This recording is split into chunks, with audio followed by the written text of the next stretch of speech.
In this video, I will show you how to make moonshine from bananas. I have 20 kilograms of spoiled bananas. If we do nothing, we will throw them away, so I will try to make moonshine. To make mash from bananas, it is necessary to peel them well and add water and yeast for better fermentation. The sweetest part is the banana pulp. The peels have almost nothing sweet, so they will only interfere in the mash. So, we clean the pulp out of the banana peels and throw the peels in the trash. The pulp has already started to ferment a little, but not to rot, which is what we need. It will be easier to mash and will result in banana puree for the mash. Bananas that have started to rot or mold are not suitable for us. They will spoil the taste of the moonshine and the mash. So we discard such fruits.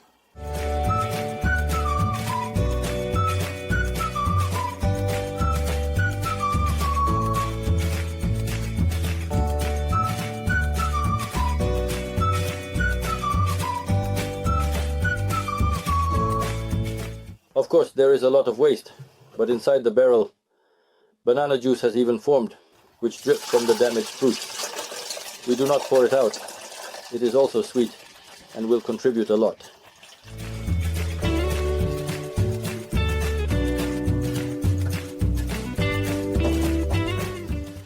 From 20 kilograms of bananas, I obtain 10 kilograms of juice and pulp. We pour this pulp into a large tall container.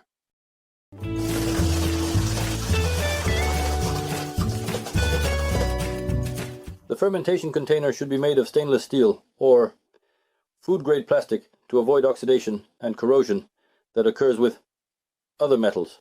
I also ended up with a second 10-liter bucket of banana pomace.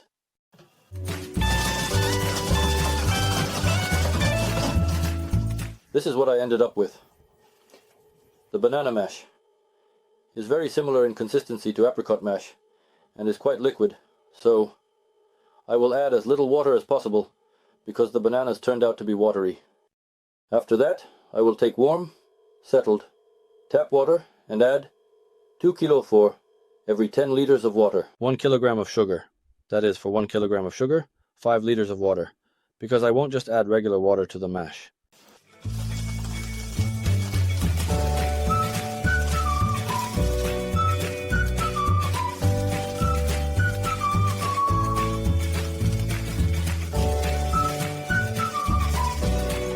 I mix the water well until the sugar is completely dissolved.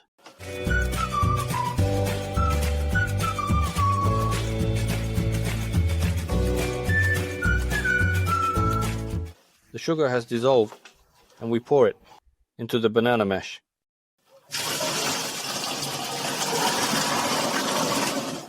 After that, the mash can be placed in a warm place with an air temperature of 18 to 25 degrees and wait for it to ferment. But I will use alcohol yeast to speed up fermentation from a month to 1 week.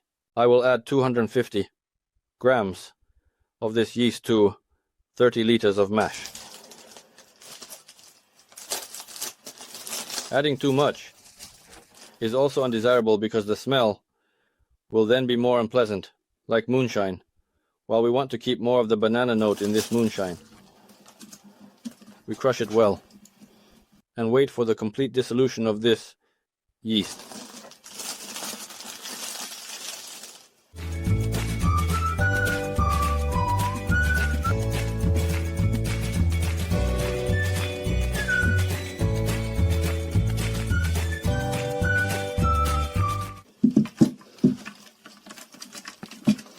As you can see, the mash turned out quite liquid, similar to the one we made from jam. So there is enough moisture here. Now we just need to place this mash in a warm place and stir the cap every day so that it doesn't mold and doesn't start to sour. This way, the mash will not be sour and will be well aged. In my recipe, I did not grind the banana pulp because the bananas were already overripe and falling apart in my hands. But if your bananas are still firm, you will have to use either an electric meat grinder or some kind of whisk to grind this mixture. Keep in mind that there will be a lot of foam from the banana mash, so it is advisable to fill the container to about 2/3 so that most of it remains at the top and the foam does not overflow from the container. I will cover this container loosely with a lid to reduce oxygen access so it oxidizes less and does not sour.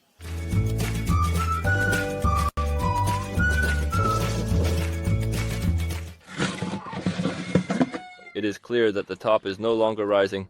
All the yeast has settled to the bottom, and now, if we do not distill in time, vinegar fermentation may occur, and the spirits will turn into vinegar, which we do not want. We are pouring the mash into aluminum concrete. I use it because the welding process is brief, and in a couple of hours, aluminum oxides will not enter the moonshine.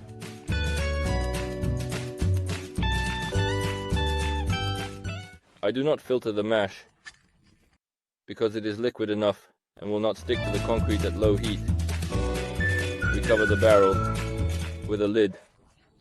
I replaced the standard clamp with this frame, which is not very hygienic, but slightly practical. I installed 2 bolts with welded washers on the neck of the concrete. The frame has 2 holes spaced according to the width of these bolts. Now we just need to screw these 2 bolts with nuts. At the same time, the frame will securely press the lid and there will be no vapor leaks from the moonshine.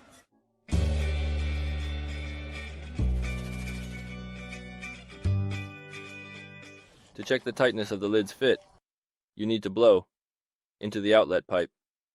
And if there is no air leaking anywhere, it is all sealed. If air does not escape, then you can place the barrel on the fire. We place the barrel on the gas stove. I use a regular laboratory distiller as a condenser. It is made of heat-resistant glass, mounted on a wooden oak plank, and we tie it to one of the handles of the concrete with a small cord. Here, on the supply hose, there is a similar metal lid with 2 fittings. We place the jar in its position and connect the plank to the outlet from the concrete lid. This dry distiller is very convenient. The only downside is that, due to constant humidity, this lid rots over time and needs to be replaced with a new one. But it is standard, so it fits any mayonnaise. The plan for connecting water to the condenser is made of thin rubber. Here, a fitting from a gas stove and a 3/4 faucet are installed. We unscrew the spout of the standard kitchen mixer, and we screw this tap onto the thread of the goose.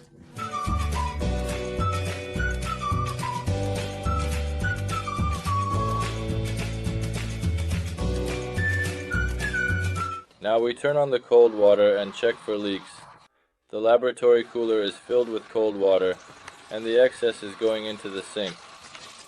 We carefully make a hole in a regular nylon cap, insert the moonshine output hose here, and put it on this bottle. Now the hose won't jump out anywhere, and the moonshine vapors won't evaporate so intensely. All that's left is to ignite the gas, turn it to full power, and wait for the mash to start boiling. I ignite the 2 front burners. The boiling of the mash barrel takes about an hour, so I won't turn on the cooling in the refrigerator yet, and we'll start working in an hour.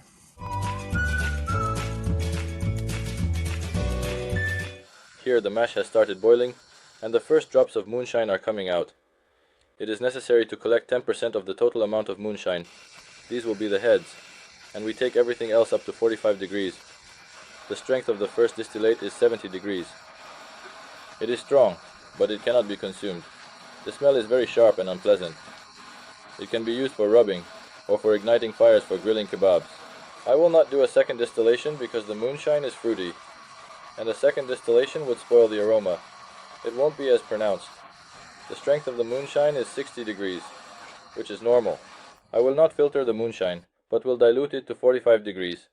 Currently, it has a strength of 60 degrees, so for 2.5 liters of moonshine, it is necessary to add 700 grams of water. I use regular purified bottled water from the store. It won't cause cloudiness, and the clarity won't change. We dilute the moonshine in non-living containers. This is a bucket, and using plastic is not recommended.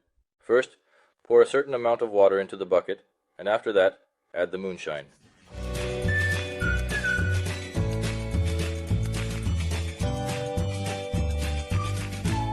Now we pour the moonshine here. I will not distill it a second time, because I want the aroma to be as pronounced as possible. If you prefer a cleaner moonshine without foreign smells, you can distill the batch of weak cloudy moonshine that we collected at the end, which are the tails. I pour this into the second batch of mash, and we will get a concentrate in the form of normal moonshine.